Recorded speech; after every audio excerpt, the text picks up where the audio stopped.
शरह सूद बढ़ेगी, कम होगी या फिर बरकरार रहेगी? स्टेट बैंक ऑफ पाकिस्तान कुछ देर बाद नई मॉनेटरी पॉलिसी का ऐलान करेगा। मौशी माहिरीन के मुताबिक डॉलर की कीमत में कमी और दीगर मामलात में बेहतरी पर शरह सूद में कमी का इम्कान।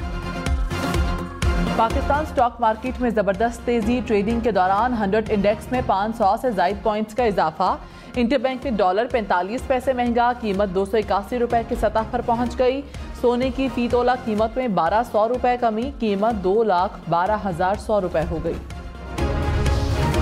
निगरान पंजाब काबीना ने आइंदा 4 माह के लिए 2072 अरब रुपए के सूबाई बजट की मंजूरी दे दी। निगरान वज़ीर आला पंजाब मोहसिन नकवी की ज़ेर सदारत सूबाई काबीना का इजलास। गैर तरक्याती अखराजात के लिए 1718 अरब और जारी तरक्याती स्कीमों के लिए 355 अरब रुपए की मंजूरी।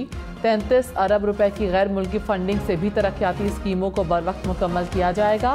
पेंशन की मद में 130 अरब रुपए मुख्तस।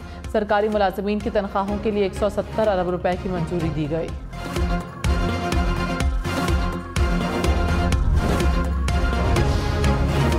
आम इंतखाबात मुकर्ररा वक्त पर होंगे। Chief election commissioner Sikandar Sultan Raja ने निगरान वज़ीर आला पंजाब मोहसिन नकवी से मुलाकात में कहा, इलेक्शन कमीशन आज़ादाना और मुनसिफाना आम इंतखाबात करवाने के लिए तैयार है। निगरान पंजाब हुकूमत को फ्री एंड फेयर इलेक्शन के लिए मुकम्मल सपोर्ट करेंगे। 30 नवंबर तक हल्का बंदियों का मरहला मुकम्मल हो जाएगा। मोहसिन नकवी बोले, पंजाब में इलेक्शन के आज़ादाना इनाकात को यकीनी बनाने के लिए फूल प्रूफ इंतजामात किए जाएंगे। इलेक्शन कमीशन की गाइडलाइंस पर मिनोआन अमल करेंगे। मुलाकात में इलेक्शन कमीशन के इंतजामात और पंजाब हुकूमत की तैयारियों का जायजा लिया गया।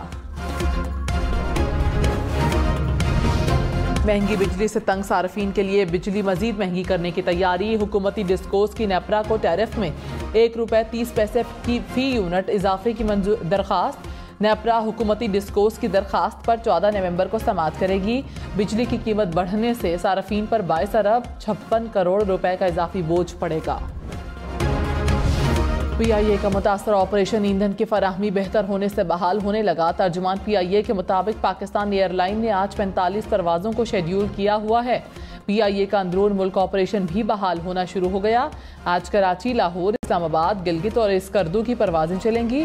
बैनुल अक़वामी परवाजों में Jeddah, Medina, Bahrain, Dubai, Kuala Lumpur की परवाजें ऑपरेट होंगी।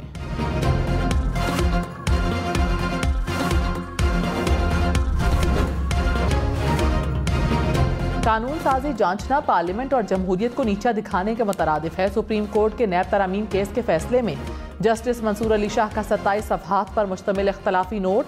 कहा, अदलिया कानून साजी का उस वक्त जायजा ले सकती है जब वो बुनियादी इंसानी हुकूक से मुतसादिम हो। अदलिया को उस वक्त तक तहम्मुल का मुजाहरा करना चाहिए जब तक आईनी हुदूद की खिलाफ वर्जी ना हो। इदारों के दरमियान तवाज़ुन इसी सूरत कायम रह सकता है जब इदारों के दरमियान एहतराम का बाहिमी ताल्लुक कायम हो। पार्लिमानी निज़ाम में हुकूमत में अदलिया को एग्जीक्यूटिव या मुकन्नना के मुखालिफ के तौर पर नहीं देखा जाता। सुप्रीम कोर्ट ने 15 सितंबर को नैब तरमीम को कलअदम करार दिया था।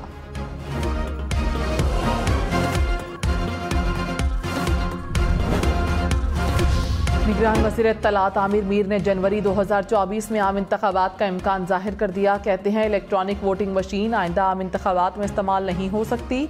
गुज़श्ता 4 साल से इलेक्ट्रॉनिक वोटिंग मशीन पर कोई काम नहीं हुआ। निगरान वज़ीर आला पंजाब और चीफ इलेक्शन कमिश्नर की अहम मुलाकात हुई। इलेक्शन कमिश्नर ने इंतखाबात की तारीख पर कोई बात नहीं की। इंतखाबात के लिए पंजाब में 50,000 से ज़ायद पोलिंग स्टेशन बनाए जा रहे हैं।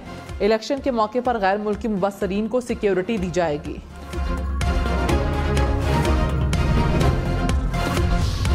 इलेक्ट्रॉनिक सर्वेलेंस कैसे हो रही है और कौन कर रहा है? इस्लामाबाद हाई कोर्ट में ऑडियो लीक से मुतालिक केस की समाअत के दौरान जस्टिस बाबर सत्तार का अटॉर्नी जनरल से इस्तफसार।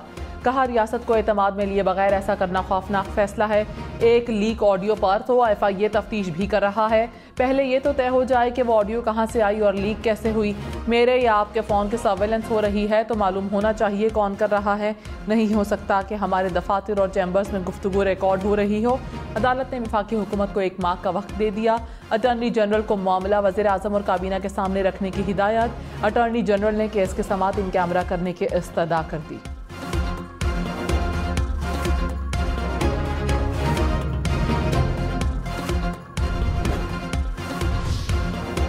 शेख रशीद का रावलपिंडी के दोनों हलकों से पीडीएम के खिलाफ इलेक्शन लड़ने का ऐलान। कहा, कल भी फौज के साथ थे और आज भी फौज के साथ हैं। पाक फौज हमारी अजीम फौज है। जनरल आसिम मुनीर ने मईशत दुरुस्त कर दी। 9 मई बदतरीन वाक़या था जो कि गंदे लोगों का काम था।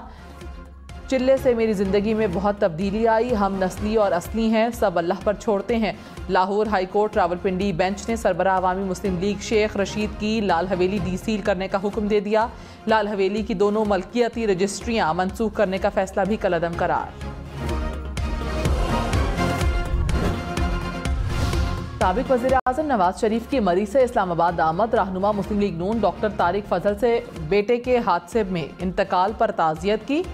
सेनेटर अब्बास आफरीदी की रिहाइशगाह भी गए। खाना खाने के बाद लाहौर रवाना हुए। इंतखाबी तैयारियां शुरू करने के लिए नवाज शरीफ ने जाती उमरा में पार्टी का आला सतह इजलास कल तलब कर लिया। पार्टी ज़राए के मुताबिक इजलास में पार्टी के इंतखाबी मुहिम के आगाज़, इंतखाबी मंशूर पर तफसीली मुशावरत की जाएगी। इजलास में नवाज शरीफ के मुल्क भर के दौरों के इब्तदाई शेड्यूल भी ज़ेर गौर आएंगे।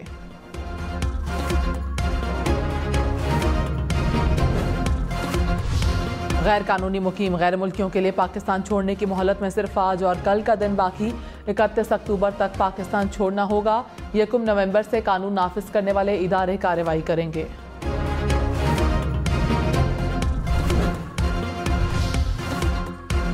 इस हफ्ते बुध के रोज लाहौर में छुट्टी नहीं होगी। निगरान हुकूमत पंजाब ने ऐलान कर दिया। निगरान वजीर मवासलात ने कहा, हर सोमवार को फैसला किया जाएगा कि बुध के दिन छुट्टी दी जाए या नहीं। पिछले 2 दिन स्मोग में इजाफा हुआ जिसकी वजह भारत से की जानिब से आने वाली आलूदा हवा है। विफाक से दरख्वास्त करेंगे कि स्मोग की रोकथाम के लिए भारत को खत लिखा जाए।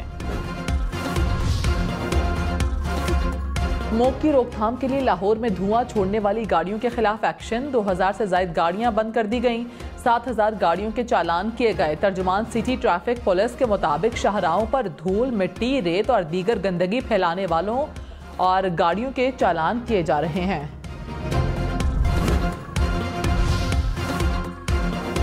पंजाब भर में डेंगू से मजीद 131 अफराद बीमार। 24 घंटे के दौरान लाहौर से 55 केसेस रिपोर्ट हुए। रावलपिंडी में 32, गुजरांवाला में 25 और मुल्तान से 5 अफराद में वायरस की तस्दीक। लाहौर में डीआईजी शारिक जमाल के कत्ल का मुकदमा दर्ज। मुकदमा 3 माह बाद मकतूल डीआईजी की बेटी की मुद्दयत में दर्ज किया गया। एफआईआर में 7 मुल्जिमान नामजद। मुल्जिमान में एक सरकारी मुलाजिमा जबकि मकतूल के 2 जाती मुलाजिम भी शामिल। एफआईआर के मुताबिक वालिद की हलाकत को तबई मौत जाहिर करके ड्रामा किया गया। डीआईजी शारिक जमाल के कत्ल की पहले भी कोशिशें हो चुकी थीं। कराची के इलाके कोरंगी ढाई में घर से 13 साला लड़की की लाश बरामद। मौत की वजह जानने के लिए पुलिस ने तहकीकात शुरू कर दी। फलस्तीनियों की नस्लकुशी करने वाली दहशतगर्द रियासत इसराइल अक़वाम मुत्तहिदा को भी आंखें दिखाने लगी। जनरल असम्बली में जंग बंदी की करारदाद पास होने पर सहूनी रियासत आपे से बाहर। आलमी बिरादरी से अक़वाम मुत्तहिदा की इमदाद बंद करने का मुतालबा कर दिया। इसराइली मंदूब की अक़वाम मुत्तहिदा के बुनियादी ढांचे पर भी तनकीद। कहा, अक़वाम मुत्तहिदा की बुनियाद ही नाकिस है क्योंकि 1/3 मुस्लिम ममालिक उसके रुकन हैं।